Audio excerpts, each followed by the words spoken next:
Magandang umaga sa inyo lahat. Ako nga pala si Rodel Sigilledo, o mas kilala sa palayaw bilang RD. Ako nga pala ay 24 na taong gulang na at nakatira ngayon dito sa General Trias, Cavite. Ako nga pala ay nag-aral sa Dasmariñas Bayan sa may NCST, o mas kilala bilang National College of Science and Technology. At ang aking kurso doon ay BSHM. Kung hindi nyo na itatanong o kung gusto nyo man itanong kung bakit BSHM, simula kasi nung bata pa ako, gusto ko na talagang magluto-luto, ganun, mag-imbento ng mga pagkain. So nakahilig ako ng magluto. Syempre, pag nakagraduate ako, gusto kong maging chef. Pwede sa cruise ship, sa ibang bansa, na ganun. At kung napapansin nyo pala guys, kakagising ko lang din eh. Kakataas ko lang din maghilamos tsaka mag-toothbrush. Tsaka eto, nagkakape ako. Yan din yung makita gaano kasi baka matapon. Yun lang din ginagawa ko pag umaga, pampawala na antok yung kape. At kung mapapansin nyo din, wala akong kasama dito at sa bahay ng tita ko dito sa Gentry. Ito siya. Yan. Yun, wala akong kasama dito kasi yung tita ko nasa ibang bansa. Ako lang din nagbabantay dito sa bahay niya. At yung mga magulang ko ay nasa probinsya. Lahat din ng mga pinsan ko. So wala akong kasama dito ngayon, mag-isa lang talaga. Yun, ang pinagkakabalaan ko ngayon, paglalaro ng mga online games, ganun, mobile games. Nagtatrabaho habang nag-aaral. Yun lang din yung libangan ko para ma-survive ko din yung araw-araw ko. Tsaka doon lang din ako kumukuha ng pambayad ko sa school, sa mga expenses ko, ganun, pambaon sa school. Tas ang gusto ko pa, ang napili ko palang gamit na gusto kong ibahagi sa inyo ay ang cellphone. Yun nga sabi ko, ang napili kong bagay na gusto kong ibahagi sa inyo ay ang paggamit ng cellphone. Bakit nga ba cellphone? Unang-una kasi ang laking tulong ng cellphone sa akin. Siguro hindi lang sa akin kundi sa ating lahat. Sobrang dali lang niya dalhin kahit saan.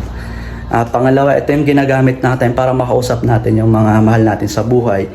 Kagaya ko, nasabi ko kanina na malayo ako sa pamilya ko. Ito yung ginagamit ko para makausap sila sa call, sa tawag, o sa mga text man, ganun. At ganun din sa mga kaibigan ko. Natutulungan din ako nito para malibang palalo sa paglalaro ng mga mobile games, kagaya ng mga ganito. Yan. Kasi yan lang din yung libangan ko eh. Sabi ko nga, mag-isa lang ako dito. Yan lang din yung ginagawa kong libangan para mawala yung stress ko, ganun, lungkot. Pangatlo, natutulungan na ito sa pag-aaral ko. Ganun. Minsan may mga tinuturo sa atin na hindi agad natin nagigets, ganun. O kaya hindi natin napipick up agad yung gusto iparating sa atin ng mga guro. So ang ginagawa ko, sinsearch ko yung bagay na yun para mas lalo ko pang maintindihan. Kagaya sa akin, kasi slow learner ako. Ganun. Mabagal din ako makapick up ng mga bagay-bagay. Ang ginagawa ko, sinsearch ko yun, hinahanap ko sa Google para mas lalo ko pa siya maintindihan. Siyempre, sa mga paggamit natin ng mga gadgets, mga cellphone, may mga epekto rin to na hindi maganda sa kalusugan natin at sa sarili na rin natin. Noong una, maraming nababalita ngayon na lumalabo yung mata nila, nabubulag. Isa rin yun sa dahilan kung ba't nangyayari sa kanila yun. Sa paggamit nila ng cellphone, minsan may mga tao na ginagamit to 24/7, nakatutok lang sila. Alam naman natin na may posibilidad na lumabo yung mata nila pagdating sa paggamit ng hindi tama. Pangalawa, may mga tao din na nalululong sa paglalaro ng online games, kagaya na lamang na ito.